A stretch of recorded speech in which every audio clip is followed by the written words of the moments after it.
Welcome to A Pair of Bookends, the book club you can carry anywhere. I'm your host, Hannah MacDonald, and I'll be bookending the conversation with some of the most exciting voices from the bookish world. Welcome to another episode in our debut Spotlight series, where we shine a light on the freshest authors and their work. Today, that spotlight is on Daria Lavelle and her debut novel, Aftertaste. Daria was born in Kyiv and immigrated to the US with her family when she was a child. She holds a BA from Princeton University and an MFA in writing from Sarah Lawrence College with a focus on speculative fiction. Her short stories have been featured in Dark Matter, The Deadlands, Dread Machine, and various other US publications. Her work has been shortlisted for prizes by the Masters Review and the Molotov Cocktail Zine. Her debut novel Aftertaste has already sold in 13 territories and has a major motion picture in development. It is out now and published by Bloomsbury in the UK and published by Simon & Schuster in the US. And here to chat all about it, welcome Daria to A Pair of Bookends. Thank you so much. I'm so excited to be here. I'm so excited to have you. Now, before we dive into your book, I do like to start by asking what you're currently reading. So could you tell us? Yeah, of course. I tend to have the good or bad habit of reading multiple things at the same time. This is like my background as a comparative literature major, maybe. But I just started Deep Cuts by Holly Brickley, Oh, which is so good. lovely. So good. Lovely. I'm obsessed with her kind of perspective on the music scene, and the 90s is my core, my childhood. So Yeah. I go back. It's very nostalgic to read it. And I also started The Antidote by Karen Russell, who is just one of these authors that I have to read everything that she comes up with because I'm constantly surprised and amazed and delighted. And I've learned now that I go into all of her books not knowing a thing. So I don't even read, I don't need the back jacket copy. I know she wrote it, and so I'm going to read it. So I'm diving into that one very blind. Oh, I love that. I've not read any of her work. Oh my gosh, she's brilliant. She's What? brilliant. Her short story collection, Vampires in the Lemon Grove, every single story is just mind-blowing. Oh, Mind-blowing. really? Mm-hmm. She's Okay. she's such a master of speculative fiction in a world that feels so real and grounded. Oh, I love So that.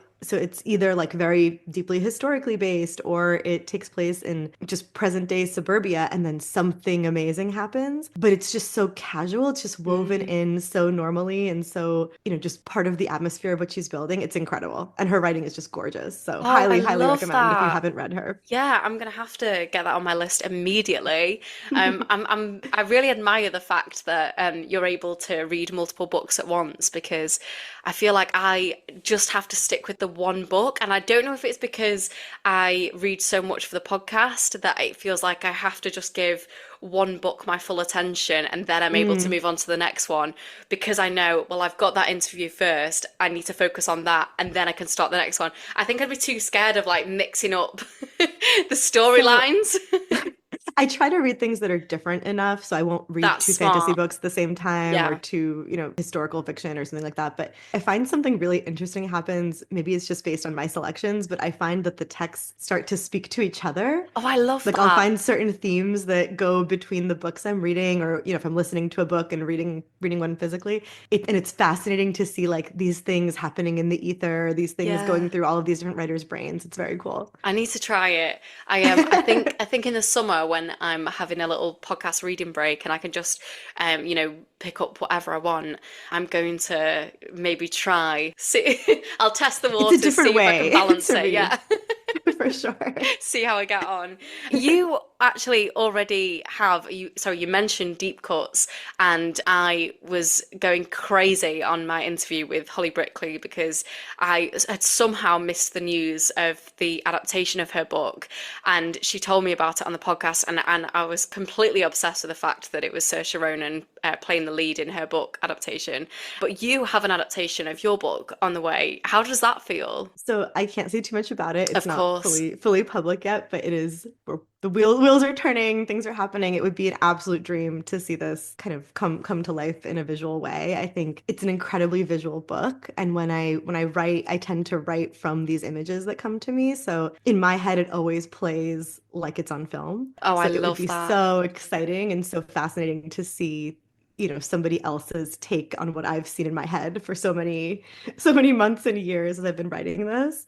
And it's funny, I had a not film but a similar experience with this book. So obviously it's about food. We'll get into that, Yes. I'm sure. But as I was coming up with some of the recipes and the dishes in this book, they existed only in my head. And then recently we had a couple of events where we've had actual chefs make some of these dishes, and being able to actually taste them and try them, and like they've lived in my mind only. Oh And now my to actually get gosh. to experience the flavor combinations interpreted by somebody else, it was wild. So I expect that, having the dream of maybe one day seeing this on screen, it would just have that sort of same feeling where it's like, oh my gosh, this has been my thing that's lived in my head, and now it's become so much bigger than me, and other people can experience it in this way. It's really pretty magical. That's incredible. I wish that I was able to just fly myself over to America to come to one of these events because that sounds amazing that you've been able to have the food cooked for you. That's amazing.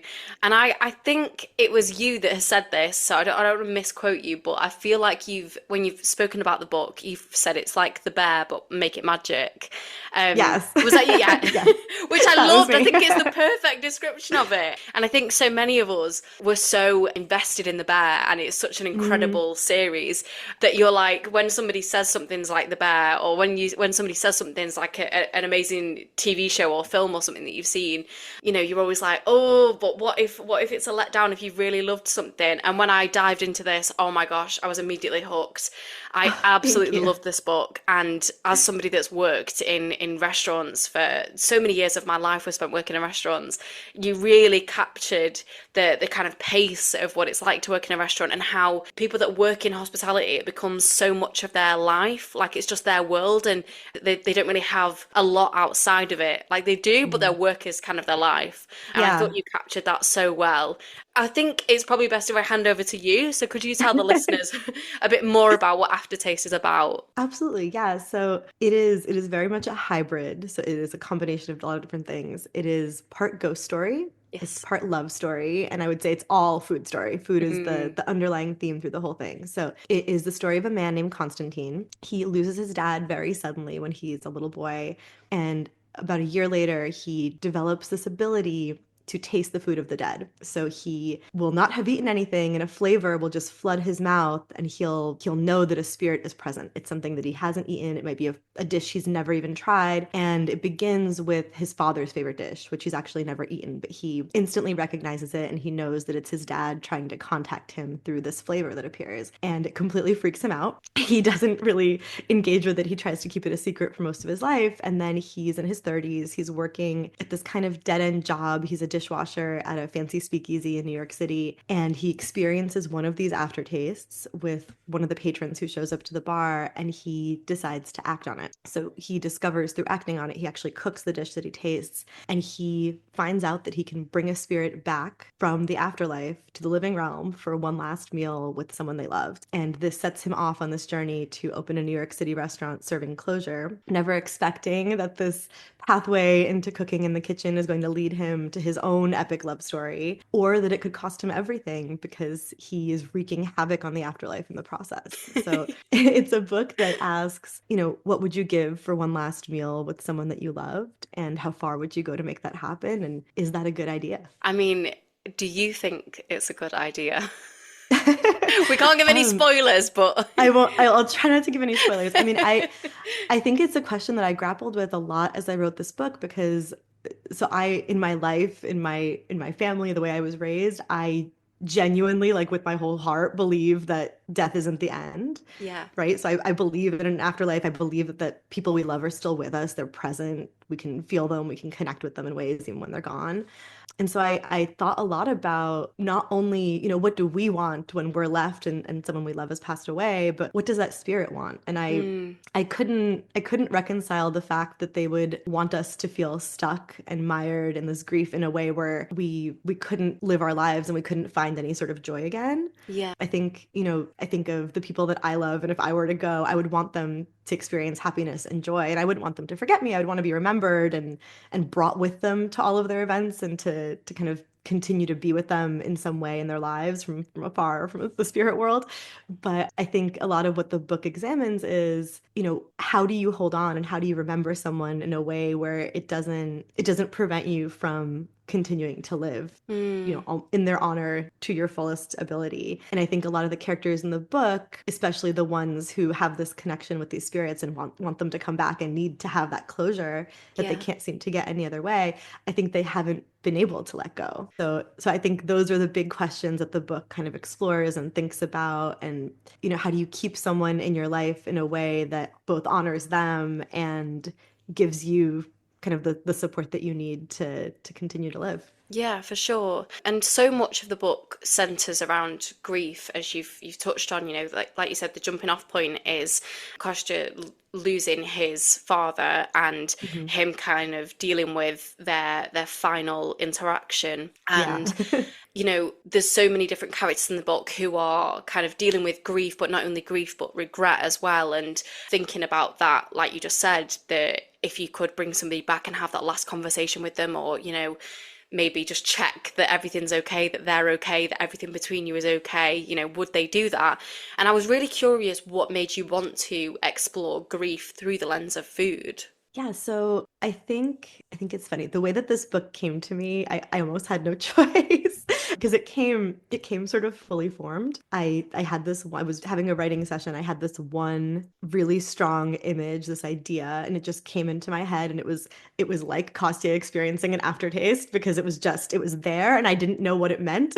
I just knew that it was special and I had to figure out what to do with it. So it was this scene of this guy plating a dish in this very shabby apartment, and he's being very meticulous about it. He's like wiping the edge with a napkin, and he sets it on the table, and a spirit comes through this crumbling brick wall, and she's beautiful and she's glowing, and she tries to eat this food. And that was the inception point for me. So immediately I knew food and ghost and these two things felt right from Yes. this scene, and they felt like something that I wanted to unpack. And the more I thought about it, the more sense it made in my mind, because I Mm, think ghosts are kind of a proxy in literature and writing for memory and for something that, won't let you go. yeah. And I think there are few things more potent to that end than a memory of a person that you loved, or a memory that you regret, or a memory of something bad that happened. So those things can be incredibly haunting. And then at the same time, food is such a proxy for memory. It's the Hmm. whole like Proustian Madeleine idea of, I think every single person, you could say, what's your most memorable meal? And something immediately will come to mind. Or what's a meal that reminds you of your mother? And something else will come to mind. So I think that food is really deeply ingrained and tied to memory and the way that we experience the world and the way that we think about Hmm. things. Yeah. So combining those two things just felt so right to me. It Yeah. just made all of this strange sense. And the more I unpacked it, as I researched this book, there were so many different takes on food as a way to honor the dead and to remember across different cultures across the world. Hmm. So it's not this kind of little personal idea so much. It's this big global universal idea, which I thought was so beautiful too. Yeah, I mean, so much of the way we connect with our family or community is kind of done through food. And Mhm. we don't realize, how much of a role food plays in our life. I mean, obviously we literally need it to live, but it's such a beautiful way to kind of communicate or to show love. Like my boyfriend isn't very good with words, and he's not like, I'm very physical touch and he's not Mhm. like that, but he absolutely will cook me a meal like, Oh, and so it's his way romantic. of showing love. Yeah, he Yeah. will cook for me every single night, and no matter what, because I have a couple of different jobs, and if I'm working late, he will wait for me to get back for him to have sit down and have tea with me, like our dinner. Oh, that's Um, so I lovely. know, and it's That's so really lovely. important to him for us to have that, moment Yeah. together. And it's Food is an absolute love language. Yeah, Oh, 100%. absolutely is. It absolutely is. I when I went into work today, I took a pack of, funnily enough, Reese's. I took in a pack of Reese's chocolate, and my manager said to me, "Oh, you're such a feeder, Hannah." And I was like, but it's a thing. It's a thing. Like, it's a way of showing love, isn't it? And I love Yeah. that. I think it's really special. Yeah, I think that was the driving force of so much of this book. How do you express love through food, and how do you express character through food? How do Hmm. you express not just, what made the memory of this particular dish, but like what was the connection to the between the two people eating it and sharing it? Yeah. And how does that become bigger than either one of them? How does that become this connection that can go across time and space and between life and the afterlife? I'm really curious actually, and I was thinking about it whilst I was reading your book, if there was a particular dish or food that makes you think of somebody or reminds you of somebody or a memory. Oh yeah, definitely. I mean, I have a lot, and it's different for different people. Yes. But the one that I come back to all the time, like if I were to go and what would my aftertaste be that would bring me back? It's very, very, very specific. It would be this dish that they served at the Jules Verne restaurant, which is at the top of the Eiffel Tower, circa 2012. I am It was a loving this. chocolate cog. So they used to have this dish on their menu that looked like an actual cog, like the thing that holds the Eiffel Tower together, the piece of hardware. Oh It my was gosh. enormous. It was the size of a teacup, and it was this chocolate mousse covered in this layer of glossy chocolate, and it was absolutely delicious. And my then boyfriend, now husband, and I were on this trip, and we ate that, and it was great, but I ate about 2 bites, and then I couldn't stomach anymore because he and I were both so nervous because I thought that he might be about to propose to me, and he was in fact about to propose to Oh me. my gosh. And but like neither of us were entirely sure that the other one knew. So we had this beautiful chocolate dish, and then he led me out onto the balcony of the Eiffel Tower, and he got down on one knee and he Oh my proposed. God. And then the sky just exploded. It started to pour rain with lightning, and it was incredibly romantic and beautiful. And so it would have to be like that cog, that dish with the scent of rain and petrichor all around us, and that would be the thing that would bring me back for Oh sure. my God, that is so beautiful. I think that's, oh my God, I'm absolutely obsessed with this story. I love the romance of that. That's incredible. And I love that it'd have to be the scent of rain as well. I mean, rain, I love the smell of rain. And it's very particular. It's like this very Yeah. specific, the combination of those two things, like that in my mind. And it had been gorgeous and sunny all day. This rain came out of nowhere. Oh my God, that's incredible. That is a wonderful story. I think that's one of my favorite things that's been told on the podcast. Thank I'm you. completely obsessed with that, and I do want to keep, like I said, I do want to keep this spoiler free, and I'm sure you do as well. But there is this beautiful love story Mm, in your novel, and your exploration of what it feels like to fall in love is so beautiful. The way that you explore it is so beautiful, and I can totally see why now. What must have inspired that? How did this love story find its way into a book about food? I mean, I think food is definitely a core part of my relationship. Yeah. It's something that we share and we make memories around. And I think, like you were saying with your boyfriend, cooking for someone is this incredibly intimate way of showing love and showing care. In Mm, this, it's just very, I don't know, I think it brings you back to the way that you're cared for as a little child, and your parents absolutely. cook for you, or your grandparents, and somebody is making you a dish, and that shows love. That's how you interpret it when you're little, like they're taking care of you. Hmm. And I think there's sort of one level of intimacy of cooking for someone, and there's another level of intimacy of cooking together with someone. Yeah. And so I wanted to explore all of those things through the relationship of these two characters. So it's Kostya, Constantine, and Mora is the female main character. And I think what I tried to do was incorporate these two characters who are both really broken, and they're dealing with grief in different ways, and they both are really stuck in different ways. And the way that they come through it together is by finding each other and finding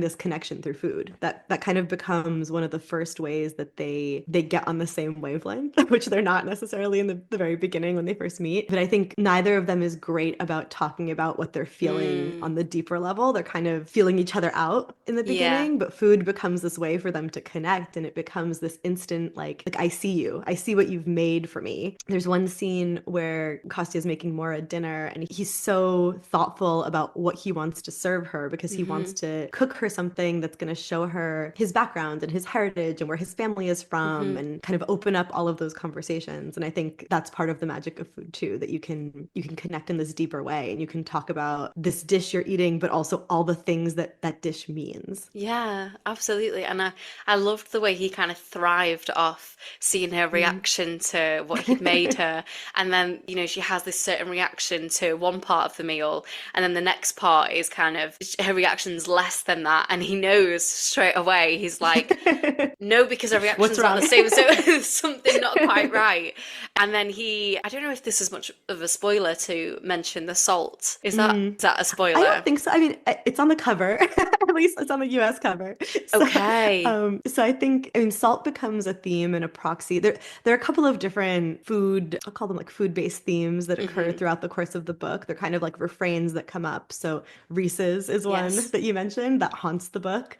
Sour cherries is one, Yes. and salt is one, but specifically fleur de sel. And I think what's interesting when you look at all of these different ingredients is, there's the base ingredient on the surface. It's just salt. We've all had salt. But when you look deeper, there's a whole storytelling to it. There's the origin of fleur de sel and how does it get collected. And, for years, only women were able to actually collect this particular salt. They would go in the marshes and they would skim it off the top. And that was fleur de sel. And it's very particular and it's got this particular flakiness and it becomes this symbol in the book Hmm. for their relationship for Kostya and Mora. And when it recurs, it's one of these things that I think in your head, as you're reading and you're kind of like fake tasting, you're imagining the salt or you're imagining the Reese's or all of that. I think it creates the particular kind of not just the flavor, but almost like the flavor of the story, like what those scenes want to be, Mm. because they're not necessarily sweet or saccharine. They have this kind of bite to them, even though Mm. it's part of a love story. So that was sort of the impetus, the thinking behind the salt. I mean, I'm salivating now thinking about it.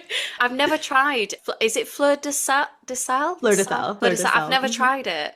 So yeah, I have no idea what it tastes like. I don't think I have anyway. It's a milder salt and it's very, to me, it's like this perfect, and it's what it's used for. It's the perfect closing to a meal. So if you've made something lovely and you just want like that tiny little bite of a sprinkle of salt, it's a much milder salt. It's not as salty, for lack of Yeah, a it's better not word. like overpowering. Right. It's not like the tiny little crystal table salt, which is Yes. very, very salty. Hmm. Like this, you could sprinkle on top of an avocado. You could put it on top of a peach. You could put it, on as a finishing touch on On top pasta. of a peach. I love Oh that yeah. idea. I've never tried that. Highly recommend. Peach, tomato, fresh mozzarella, sprinkle of fleur de sel, maybe like a drizzle of olive oil. Perfect summer salad. Beautiful. Oh my gosh, I need to make this immediately. That sounds so good. I do want to ask you about the magical element of the book. Of course, Mhm. we've mentioned the fact that he has this gift, this aftertaste, where he tastes these specific dishes or foods, and it'll be a certain spirit that's triggered that Mhm. taste in him. And I was curious about what draws you to the sort of magical elements. Is that something that you're drawn to in terms of what you consume in terms of books and films and TV, or is that something that was just really specific to this book? I love speculative fiction in all of its forms, in film and TV, in fiction. And I think to me it offers this opportunity to talk about something in a deeper way. Hmm. And you almost like incept these ideas into people because they're reading or they're experiencing and they're like, oh, this isn't real because it's a fantasy element. It's got magic to it. Meanwhile, it might be the most real thing about what you're experiencing. I think it's this amazing way to talk about bigger ideas and themes Hmm. and like almost like, pay no attention to the man behind the curtain kind of shorthand. So that's what I typically consume. That's what I love to experience myself. And that's what I tend to write because I will start off with a regular kind of everyday story and then I'll somehow veer into something fantastic happening. That's just the way that my mind works. You just gravitate Um, towards it.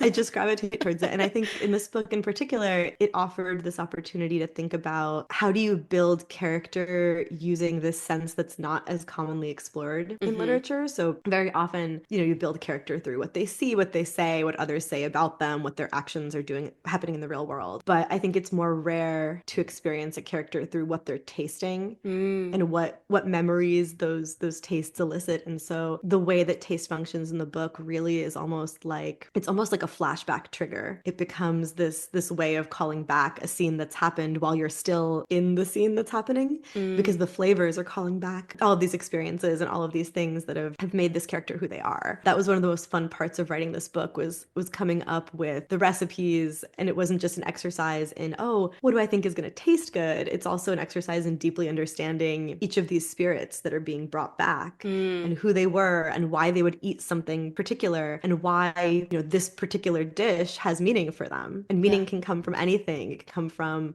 that's the last meal they had with somebody that they loved. It could be the meal they had every week because that was just what they made in this particular moment. It could be something that happened once and they never forgot. And articulating all of that and thinking around what those experiences are, it created this really just fun way for me to get into the writing of this. I love that.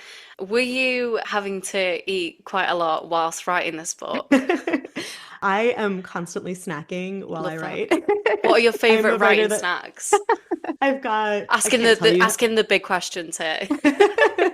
I've got like 3 or 4 different drinks usually when I'm writing. There's like a coffee, there's a water, there's a sparkling water. Love this. And there's always some sort of candy. I can't even tell you how many Reese's I ate in the writing of this book. I love this. As research, very important, critical absolutely. research. Yeah. I mean, so I joke, but also like, because Reese's recur throughout the text, and because I try to make it not repetitive in the flavor profile and the experience of it, I genuinely did. I would eat them constantly, and I would sit there and I would think about, how does it move across my mouth? How does it sit on my tongue? What's left after? Is there grit? Is it entirely smooth? Is it a little salty? Is it a little sweet? And usually when I eat candy like Reese's, I scarf it down and it's gone.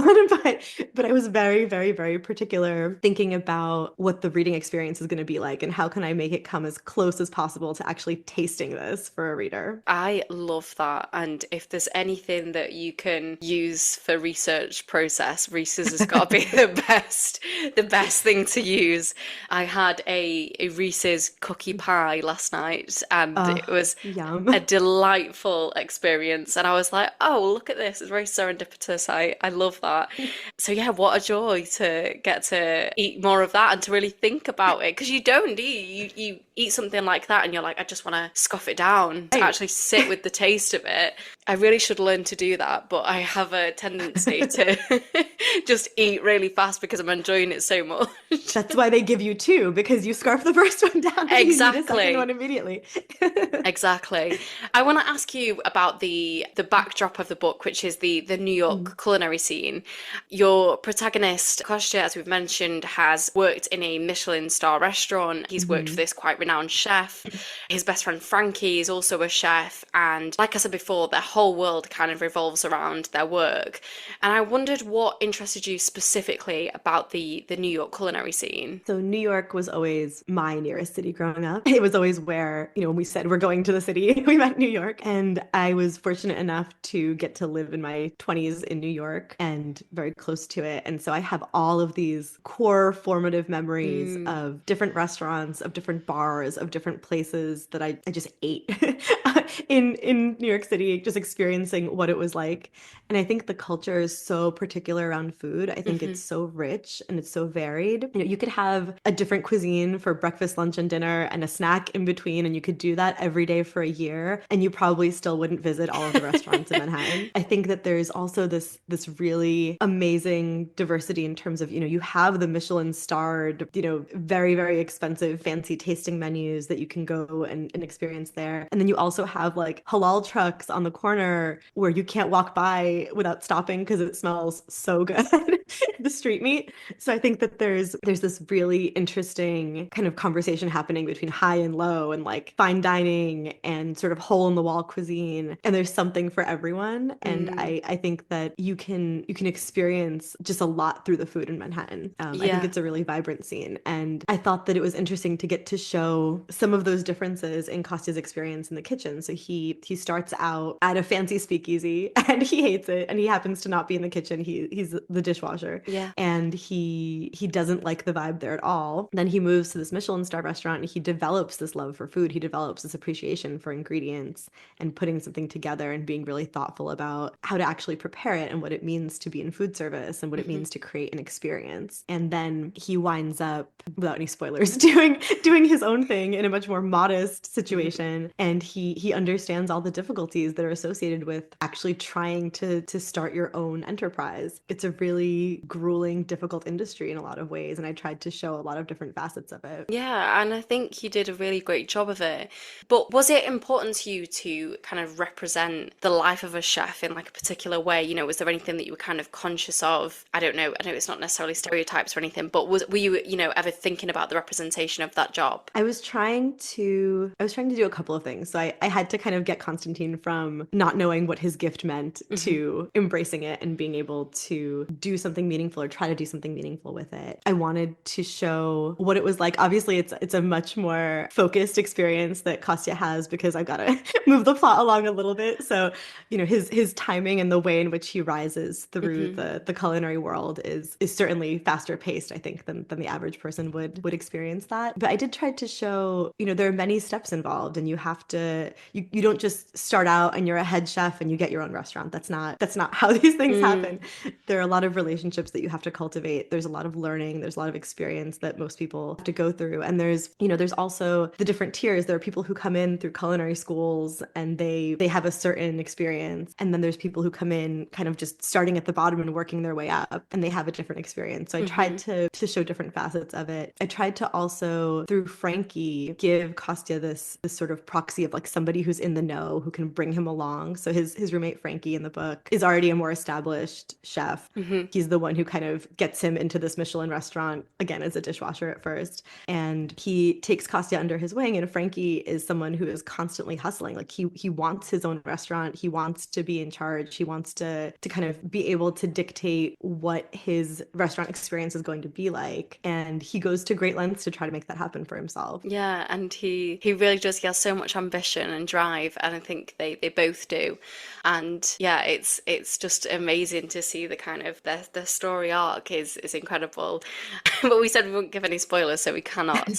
I want to ask you about, because Konstantin moves to the US with his parents as a Hmm. child, and he's moved from Ukraine, which is the same as you. That's right, isn't Hmm. it? Yeah. And I was curious because obviously his relationship with his dad, you can tell he has so much love for his dad, but his dad has to spend so much time outside of the family home working. And then obviously we see the kind of drive that Kostya takes from his dad. He kind of learns that drive in that he needs to Hmm. work, and it's really important to him. And I was curious if there was something that you kind of wanted to communicate to your readers about the kind of experience of being an immigrant. Yeah, I mean, I think a lot of Constantine's relationship with food Hmm. actually comes from my own personal relationship with food as an immigrant. And I think that it's sort of like the tale as old as time. Food is this incredibly comforting, and it's home. It symbolizes where you came from. It symbolizes your family. It's this thing that at the end of the day, it's a comforting, warm, cozy experience Hmm. to share a meal with the food that you have, from your home country. At the same time, as an immigrant, it's incredibly othering to, be the kid in the cafeteria, especially as a child, where everyone around you is eating something that is like the normal thing for the place you are, and you're eating something different. So in my case, everyone had a peanut butter jelly sandwich and I did not.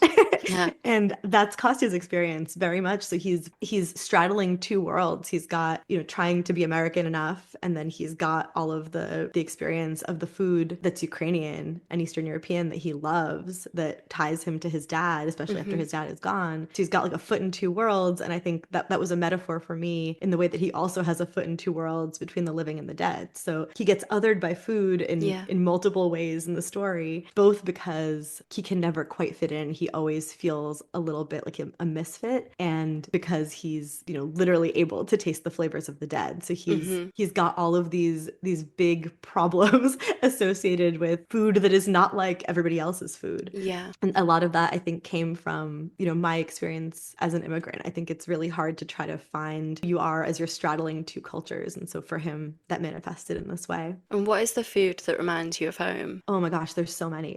There's so many.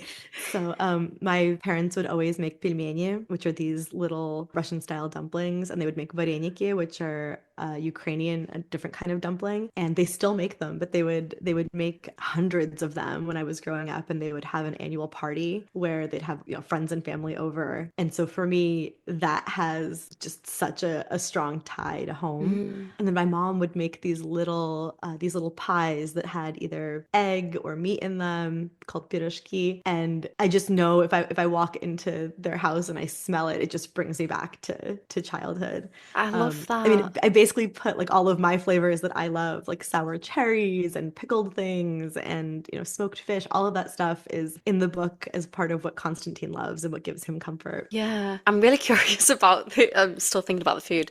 The pie is the pie like what kind of shape is the pie? Is it like a Oh, the piroshki, it's like a little hand pie. Like it's not even, it's not, it doesn't come in a container of any sort. It's yes. almost like an empanada, but you're pinching it on the end instead of crimping Oh, it. And so you sort of roll out some dough, you put the filling in, you fold it over, you pinch it, and then you put the pleat on the underside, and then when you bake it, it kind of looks like a closed little container. what a dream. That sounds absolutely incredible. I They're could so eat about good. 12 of They're those so, right now. so good.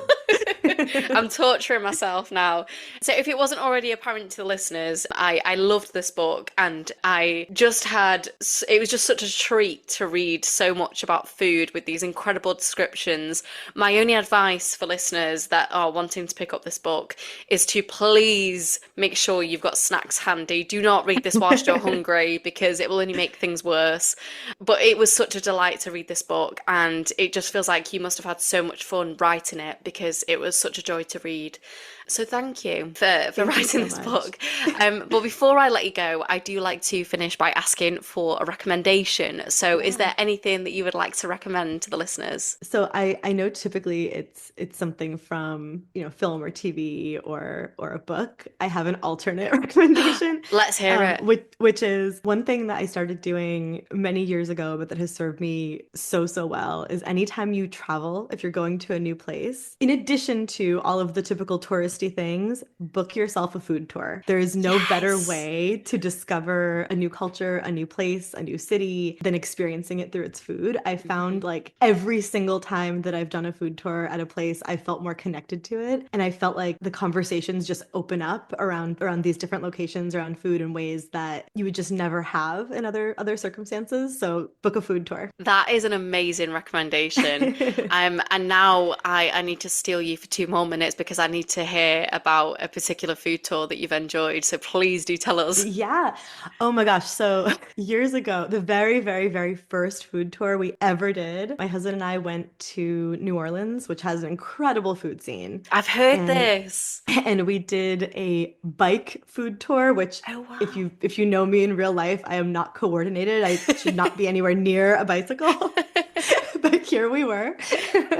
So we biked to all of these different locations, and the person running the food tour happened to have been a chef. He was like either he was moonlighting as a food tour guide and he was a chef, or he had just kind of been a former chef. I can't remember, but he was incredibly knowledgeable about all of the food, and he took us to all of these places that were not on any list. They were not in any guidebook, and it was some of the best food I've ever had. And he would tell us the history. So he took us to this bakery, and he had us try something called dough bash cake, which is very particular to New Orleans. And it's this layered cake with these incredible kind of frostings all over it. And I just remember him explaining how this is like a traditional cake that people use in their weddings if they get married, and he used it in his own wedding. And it just created this incredible connection. So that was the one that started my love of food tours and my obsession with taking them. Oh my God, I love that so much. I would love to make it to New Orleans because I've heard how great the food is, and I've Everything is only ever delicious. been to New York in America, so I'm like, there's so much good food that's to be explored So that's not much. just New York.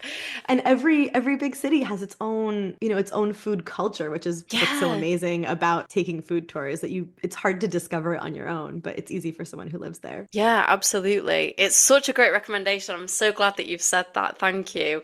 Where can the listeners find you on social media or online? So I am daria.lavelle.author on pretty much all the social channels, on Amazing. Instagram, on TikTok, or you can check out darialavelle.com. That's got all the relevant information. Amazing. And as I said before, listeners, this book is out now in the UK, published by Bloomsbury, and it's also published in the US by Simon & Schuster. I'll be popping a link in the show notes for you to grab yourselves a copy. Please do, and then come and chat to me about it. You can find us over on @A Pair of Bookends pod on Instagram and @A Pair of Bookends on Twitter and TikTok. Go give Daria a follow and come chat to us about your thoughts on the book, because of course we cannot give spoilers on the podcast, but there are so many wonderful things that I would have loved to chat to you about, but we must keep it spoiler free. But that is all we've got time for. So thank you so much, Daria. It's been an absolute joy chatting to you about this book. So thank you. It's been such a pleasure. Thank you so much for having me. Thank you. And thank you, listeners, for listening. Goodbye.